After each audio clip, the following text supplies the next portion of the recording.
do.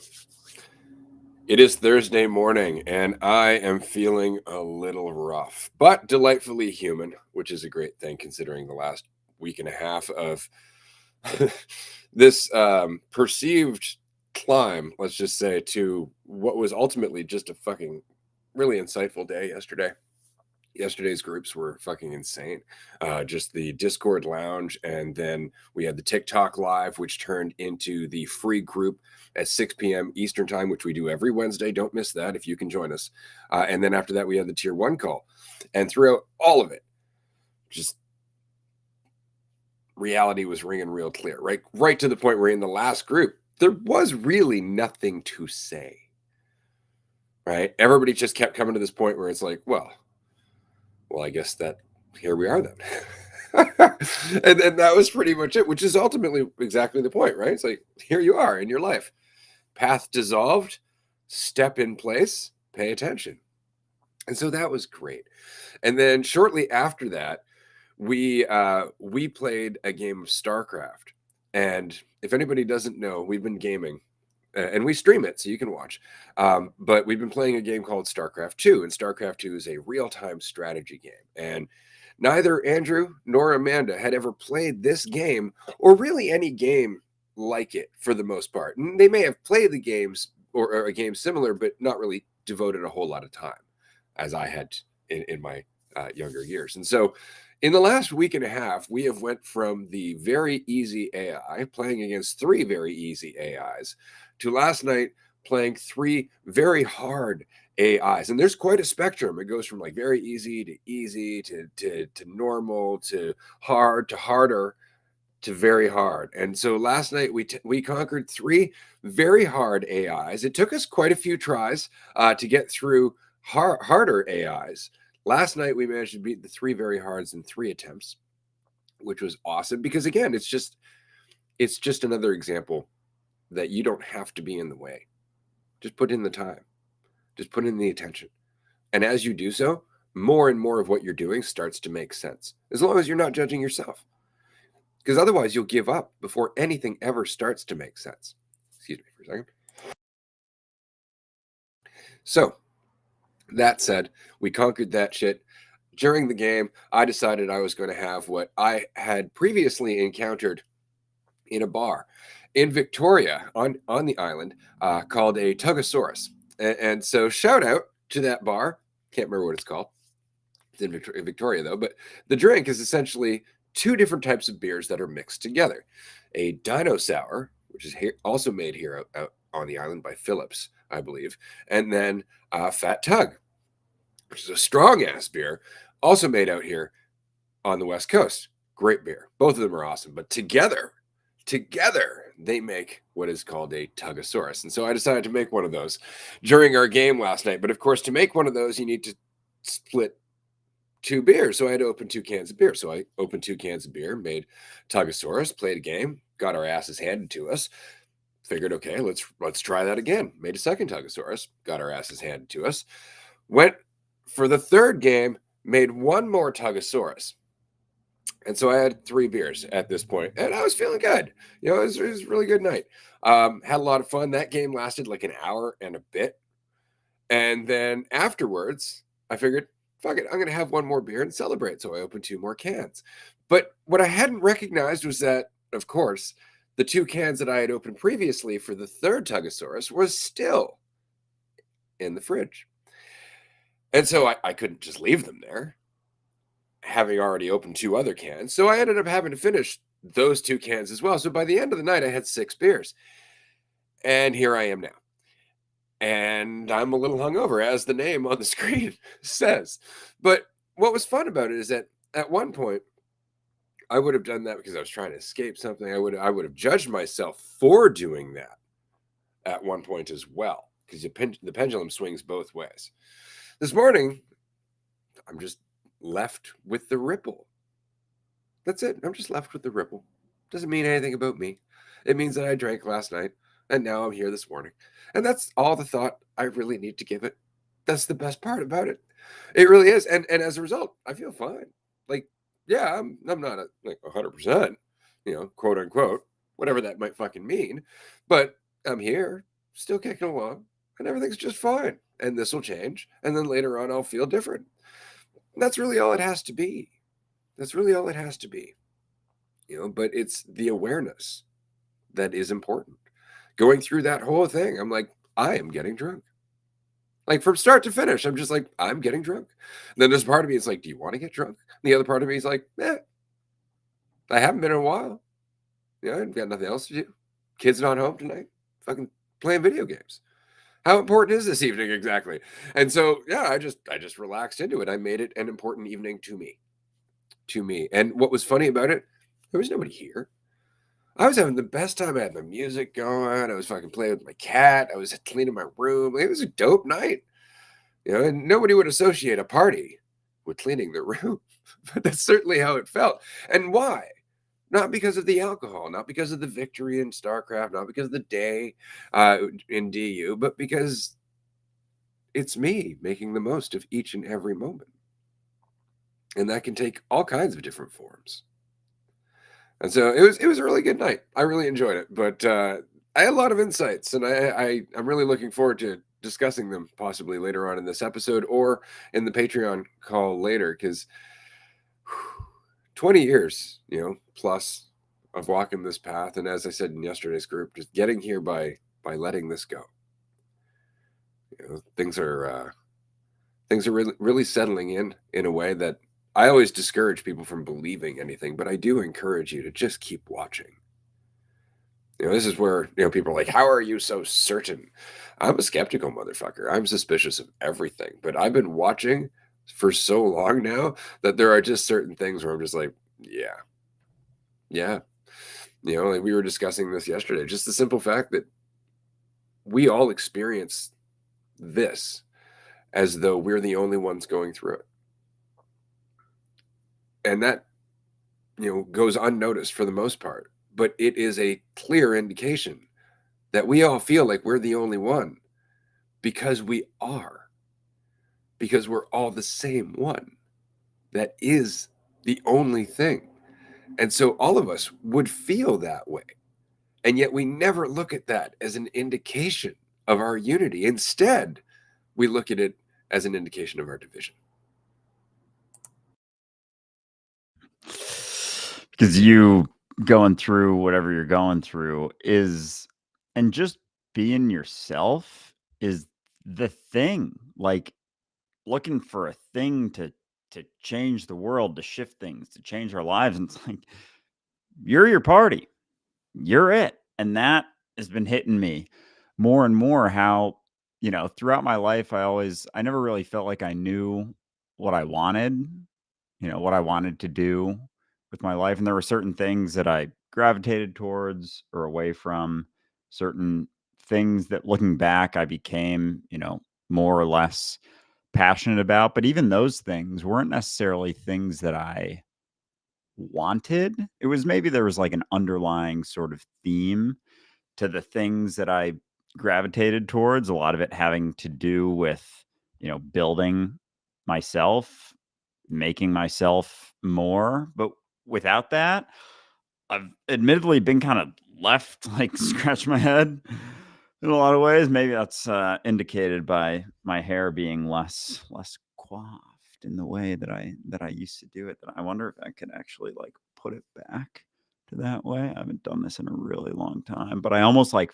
feel like a different person if I were to do that. Yeah, it's a little, and seeing older videos, it's funny. Yeah, fuck that noise. But it's way more. We should have a marathon to raise money to shave your head.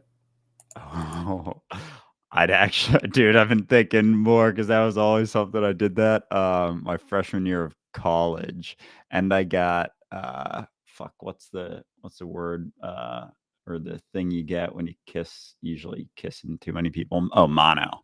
Yeah, I got mono at the same time as I had my head shaved, and it was the same time I was pledging my fraternity, and so I was just looked awful. My whole neck was swollen, and yeah, just all over. And I was, hungover half the time, doing baseball stuff, and yeah, all these different things. And even that, like all that stuff going on there. Like, most of it wasn't things that I necessarily sat down and said that I wanted, but it was just a bunch of things that were happening. And this is exactly what I was thinking of today. Just like how what I want isn't like a very good indicator of like what to do, because it's not like it's not the situation that you're in. Like, when I'm involved in something, like in working on a project and I'm fully involved in it and I'm immersed in it, like, that's way more exciting and enjoyable than doing something that I think would be a thing that I would want to do. Cause like I can't even answer that. I can't even answer what do you want? It's just you can kind of have these ideas of like, well, this is something that most people want or most people do to say they're relaxing, thinking that it's gonna do it for them, passing off that responsibility of, like, of doing it yourself and having the opportunity to do it yourself. And so, I've just been, yeah, and this week, especially, it's been an interesting sort of eye-opening back and forth of things, and, pretty much every day, like, a back and forth. And I'm finding more and more that, like, just doing things that make sense, like, working on projects are, like, exciting, and thinking and not even spending too much time thinking, but just going back like I used to do very often, that kinda got me to start posting content, like, wondering, you know, thinking about being on my deathbed and what I wanna do with things. Like, so many of the things, the habitual things, the things that I kinda got used to doing, like, most of it was self-involved, and so thinking about those things as what do I wanna do with my life on my deathbed, like, doesn't really it doesn't really hit in the same way anymore. It's a lot more of like, you know, I don't know, bigger picture, but also not, and just like, yeah, straight up like being involved in something that is exactly what dualistic unity is.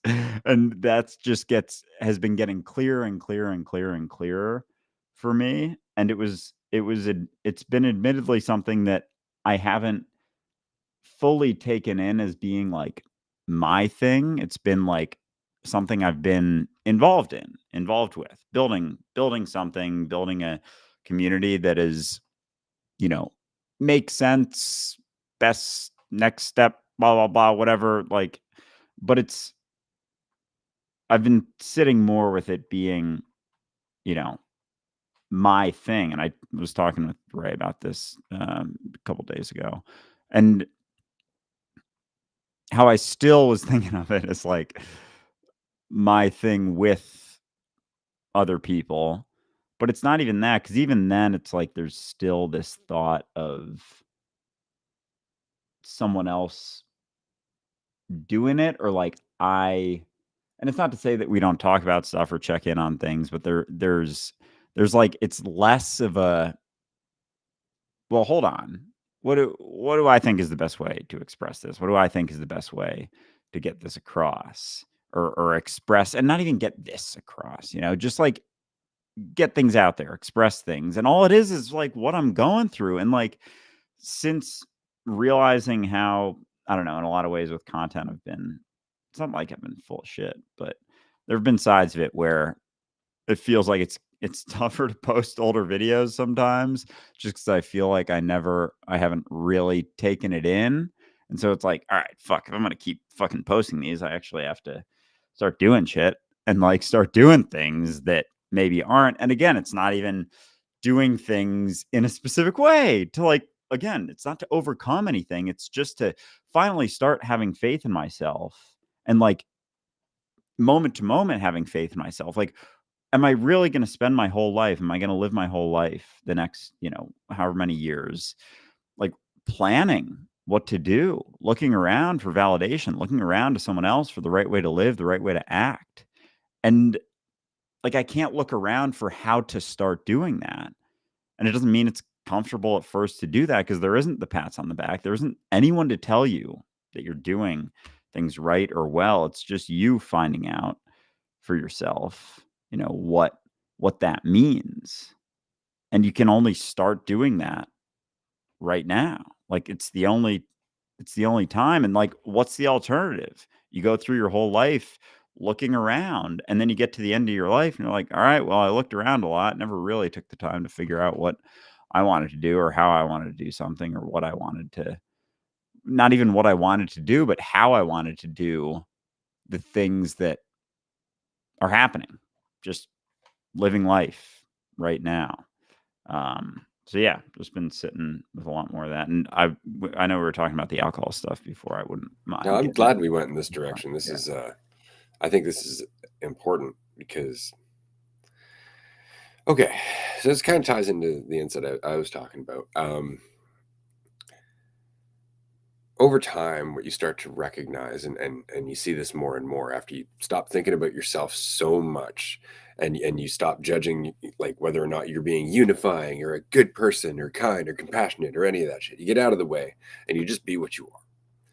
And what you start to recognize is that in that authenticity, there is immediately this filtration process that happens, and it makes sense because it also happens in a lack of authenticity, in the same way that people don't want to be responsible for their own insight gravitate towards irresponsible people, irresponsible teachings, like Bashar or Christianity, for example. Responsibility, authenticity also has its own, not pull, almost push, but it has this filter that happens where inauthentic people just don't have anything to hold on to. And what they end up finding in you simply being themselves, in being yourself, what they end up finding in you simply being yourself is that they're looking at themselves, that they're being triggered by all of their shit and their resistance to just being themselves. And so you end up being a reflection of what they're going through without ever trying to be, because we're all simply reality and all of us are perceiving how we perceive ourselves. So you're always being perceived by the other person in terms of how they perceive themselves. So the more authentic you are, the more they have to deal with just that, because you're not giving them any of your own shit to juggle with. They have to deal with their own. And so what you find over time, and this is not through any effort to do so, certainly not looking for your spiritual tribe or any of that, but that the people who do remain in your life are the people who are working towards authenticity. And the reason that they enjoy being around you is because you are being authentic. It has nothing to do with them attaching to you. And so this is where relationships start to change. This is why I say I'm done with the traditional relationship thing. Like, I'm never going to be in a romantic relationship again, because the idea of the relationship is the problem. But that doesn't mean we don't all come into relationship at different periods of our life. Why? Because we're all reflective of one another's mentality, right? So if somebody comes into your life and you're together for a little while, it's because you're reflective of each other. You've come together and right now you're resonating with each other. You're reflecting one another's mentality. And if you both continue to change, you can continue to do that. Right. But if all of a sudden one person doesn't want to change, or they become less authentic and the other person's still working on their authenticity, they should drift away naturally. And they don't, because we hold on to the idea of the relationship. And so through years of not trying to have friends, right, letting go of the idea of relationships and attachment, I find myself suddenly surrounded by some of the most incredible people I've ever talked to and enjoying their company all the time. You included, Andrew, Amanda, Jackie, Fiona, everybody in the Patreon groups. And what's amazing to me is that the only reason we've all come together is because we're all resonating with each other. Not because we're trying to attach to one another, because the entire point of the conversation that we're always having is you don't fucking need us. You don't need me. And so what I love about dualistic unity is that anybody who resonates with it is resonating with its authenticity. And so the very best thing that anyone can do for dualistic unity is to recognize that, like everyone else, it is a reflection of your current mentality. What you are getting from it resonates with what you're going through in terms of your relationship with yourself. Because we're just being ourselves, dualistic unity is merely a mirror. We are not trying to influence you at all. So we're just reflecting what you are. And so, if any of us want this mirror to continue, we have to take ownership of it and recognize that it is our mirror. The very best thing any of us can do is think of dualistic unity as our very own and help it grow accordingly. And that doesn't mean anything other than just cultivate it, pay some attention to it, maybe give it a little food and water. And what I mean by that is just, spread it around, enjoy it in your life. But it's not something that you should do to grow the community. It's not something that you should be doing to change the world. It's something that you can do if you enjoy the mirror, because it's your mirror. How much do you want it to continue to grow? Oh man, I'm getting feeling like a whole new perspective on a lot of things, and just seeing how, like, I've I've absolutely thought of dualistic unity as a thing, like a thing that's separate from me. But if it's not separate from me, if it's just me expressing things, then it's not a thing. Like, just like I'm not a thing. I'm not a thing that has to live up to something, that has to be something, that expresses things in a certain way. Like, I'm none of those things. I've never been any of those things, and nothing I do or express or, come across or work on is something that's the thing that I'm thinking that it is. And the same goes for everyone.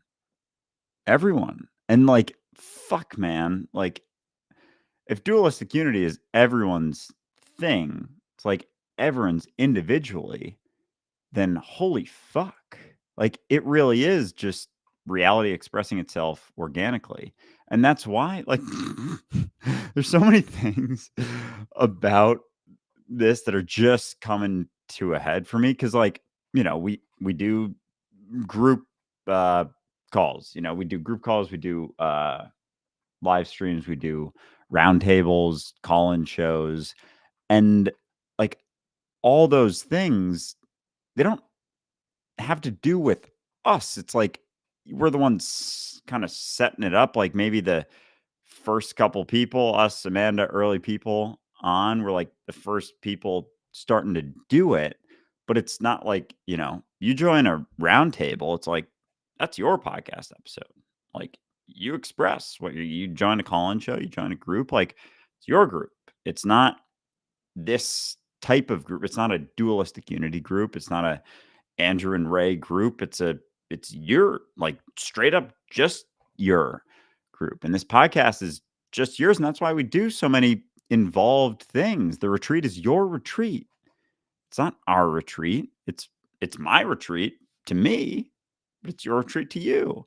Like, that, almost like this perspective, I think I've shied away from and, like, wanted to kind of avoid, just because then I am left with myself and, like, what that means. And if I'm always living and trying to get validated and looking around for validation, then it couldn't just be my thing. And I felt like I was able to, like, separate that, because thinking of it as like my thing was more like, felt like a divisive sort of thing. It's like, no, it's everyone's, and, like, kind of my thing. And it's like, 50% or 30% or whatever, but it's like, no, it's 100%, and it's just as much as it's 100% your thing. And that's cool, man. That's fucking dope. Like, holy shit. How important it is collectively is really a reflection of how important it is to everyone individually. Right? And that's very much the point, is that I'm not here to teach anyone. I'm really not. I'm just spending time. That's all I'm doing. That's it. That's why I marveled at this thing that is quote unquote dualistic unity when you and I first hung out. The very first time we hung out, and you came to Vancouver Island, and we had a bunch of mushrooms, and we were chilling, and I was just sitting there, seeing all of a sudden this little like whirlpool form in the water of reality, just this little eddy that exists. That's just there. It's just doing its own thing, being authentic for its own fucking sake, for anybody who just happens to be in that vicinity of authenticity. And what I love about this is that through no deliberate engineering on our part, because none is necessary, as I was explaining earlier, people who are not looking at themselves with a willingness to be authentic do not make it through the first two episodes of Dualistic Unity. One of the things I enjoyed the most is we had somebody on the group call yesterday. He's been on there a few times. He's messaged us on Instagram, sent us a Wing Chun video. It was dope. We really appreciate the fact that he's been listening to the podcast and paying attention. But he shared this great story about how he found us. And what was interesting is that he found us through a circumstance that didn't turn out very well. And at the time when he was hearing the podcast, he didn't really like it or understand it.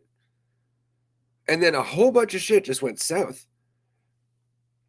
2/3 of a year later, he comes back after going through all of this growth, watching everything kind of turn to ash and having a look at himself. Comes back 8 months later, boom, listens to the podcast. It makes sense. It's starting to come through. What's the difference? How much of you is in the way? That's it.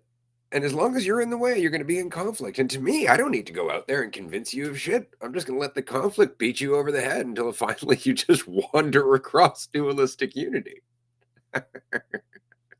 Because it's there.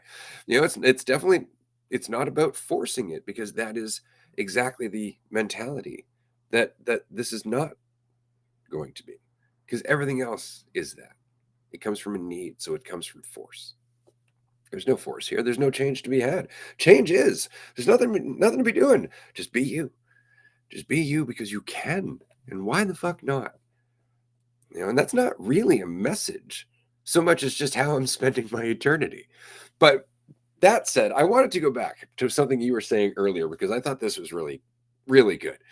You were saying that one of the most transformative lessons that you would ever have had was to look at the end of your life and go, I'm going to die. What do I want to do before I get to that point? I don't want to look back. Okay. So on the flip side of that, because that doesn't work anymore, as you may have noticed, it's lost its luster. Here's a better question for you. What do you want to do given that you're never going anywhere? That you're here for eternity? What do you want to do? Because whatever you leave behind, you're leaving for you. Ooh, yeah, that's a different way of thinking about it, and it is being left for me. And fuck, man, oh god, there's so much, like, throughout my life, so many assumptions that I've made that, like, I can't express myself. Like, oh, dude, the fucking and it's like, yeah, to anyone who's been to a retreat or involved in any, like, it's not hard to see, I'm sure, that, like, I have a lot of just I've always had a lot of hesitancy, and just it's crazy, like, just assumptions that whatever I'm thinking or doing or thinking of saying or expressing, like, not worth sharing. No, it's not worth it. But from that perspective, it's like everything I leave is left for me, and what I am is left for me. Because, like, what you leave isn't just, a video you make or a thing you write down. It's the ripple that you are every moment. Like, that ripples through you forever, for eternity. Like, it's not even about leaving, like, dropping things along the way, throwing seeds necessarily.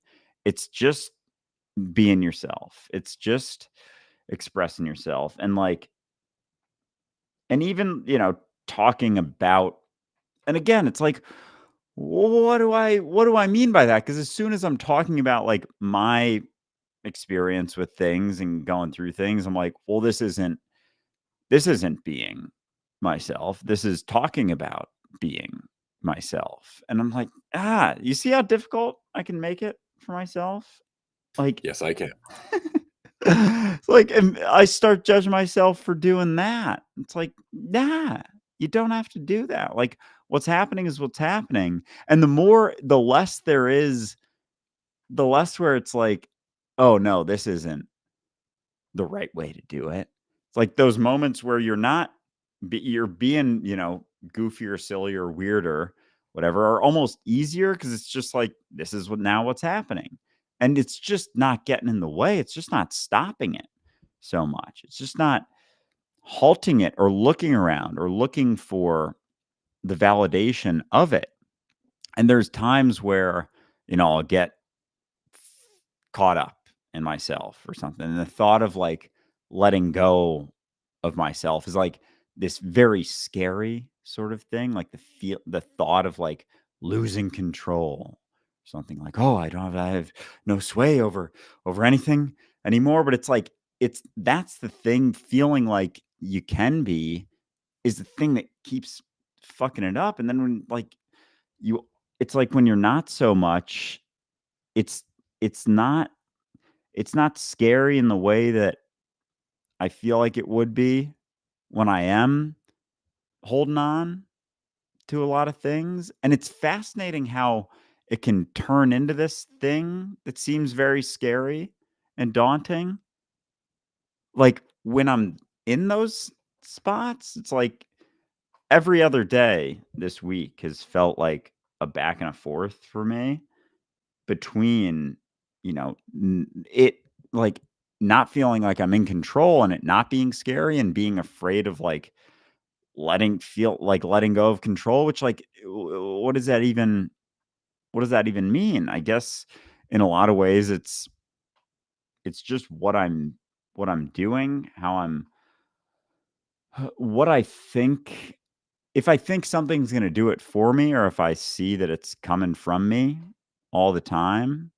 And so like anytime you do a thing assuming that it's going to do something for you, it's like immediately chipping away and like immediately cutting you down from, being that expression of yourself. And it's not to say you can't do that during things that you were doing, but there's almost like this superficial uh, thing on top of not doing something just for the sake of doing it. Think like there's an expectation that comes with it almost that can never be met ever because it's coming from you. It's not happening to you.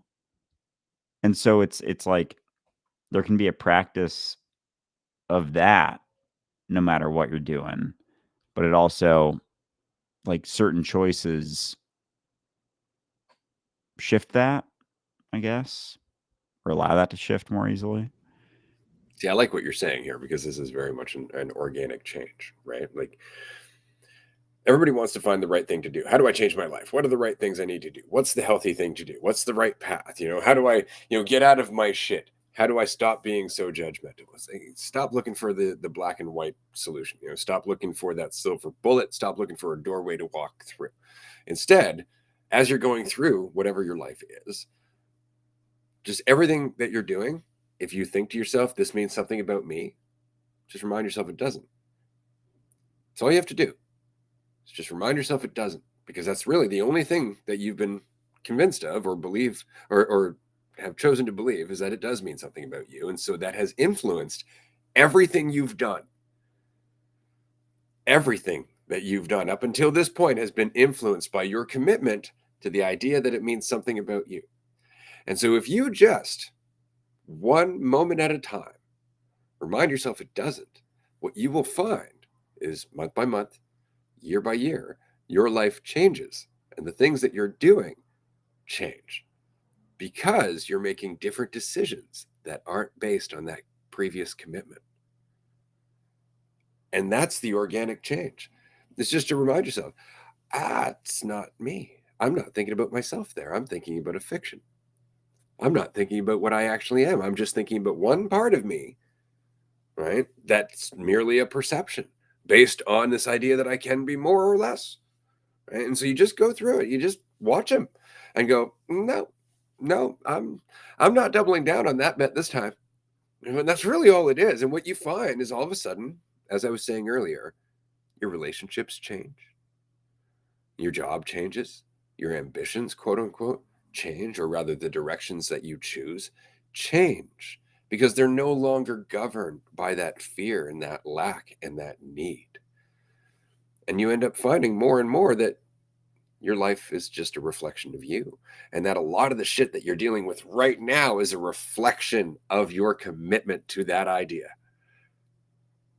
And that's it. It's just letting it go one bit at a time and just watch that process. Cherish your walls while you have them. I mean that sincerely because at some point you're going to look back and go, I kind of miss dealing with all that petty shit that seems so simple.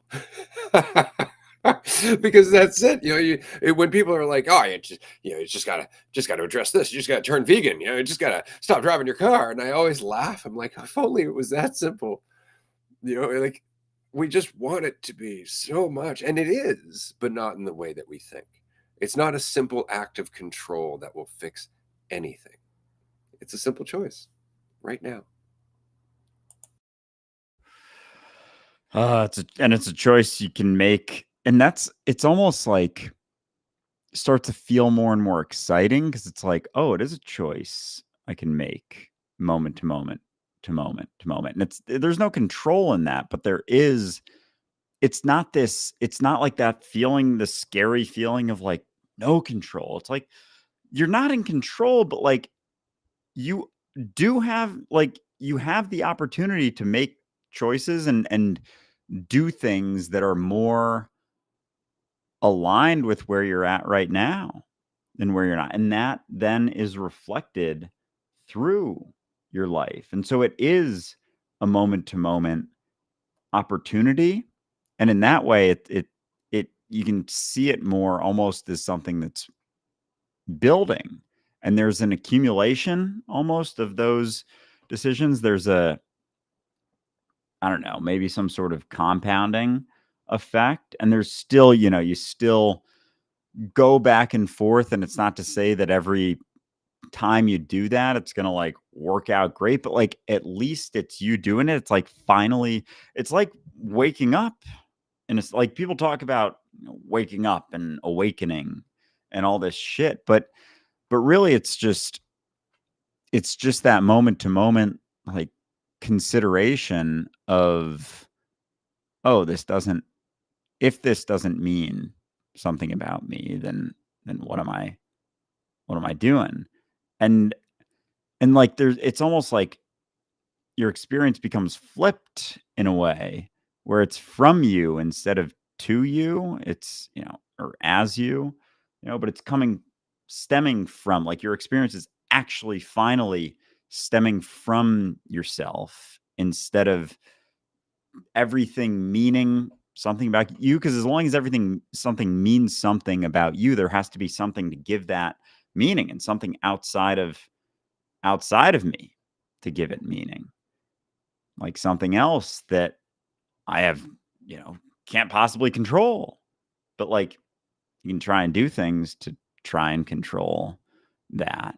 But if it doesn't mean anything about you, then it can finally like, oh, it's funny. Like if it doesn't mean anything about you, it's actually coming from you. And it's like, I would never think of it like that. Finally, it's like, oh, you're not letting go of anything. You're not letting go of yourself. You're finally actually being yourself. It's like you're letting go of everything that wasn't yourself in in uh in that way. And isn't that what the perspective of an eternal being would be of God? Wouldn't that exactly be the experience of God? Knowing it's God, walking through itself. Everything's reflective of it. There is no division. Right? And that's very much the case. It's just that it's uncomfortable because we have preferences and we have ideas of what that means. And more importantly, we have fears and whatnot because we're still attached to that idea of ourself rather than seeing ourselves as what we are. Existence. You are existence. You are not in existence. You are existence. And there's no division between the observer and the observed at all. You are existence. And in the same way that you are experiencing yourself when you're walking through a dream, you are experiencing yourself when you walk through what we lovingly call reality. But we only call it reality because of a perspective. That's it, that we are in something. When in fact, the only experience that we can have is of it within us. All we know is ourself. That's all we've ever known. And that's all dualistic unity is.